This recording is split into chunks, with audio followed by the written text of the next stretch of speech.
আগে কি বলতো, হাতে জল নিতে হবে, ঠিক আছে? তোরা ওখানে দাঁড়াবি, যে প্রথম সে আসবে।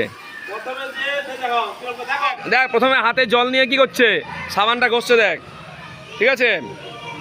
ব্যাস তুই চলে যাও দিকে। দ্বিতীয় কে, এই দেখ এভাবে ঘষতে হবে। দেখো হাতে উল্টিয়ে, হ্যাঁ পুরোটা ঘষছে, দেখছো আঙুলের ভিতরে ভিতরে। তারপর দেখো প্রতিটা আঙুল ঘষতে হবে ভালো করে, দু হাতের প্রতিটা আঙুলই ঘষতে হবে, ঠিক আছে? এবার দেখো 4 নম্বরে, দেখো ওটা কী বলো তো, নখের যে ময়লাগুলো আছে দেখো পরিষ্কার করছে, যাতে নখ থেকে ময়লাগুলো বেরিয়ে যায়, কেমন? দু হাতের ঘষতে হবে। এবার দেখো ও ঠিক উল্টো হাতটার নখটা পরিষ্কার করছে, কেমন?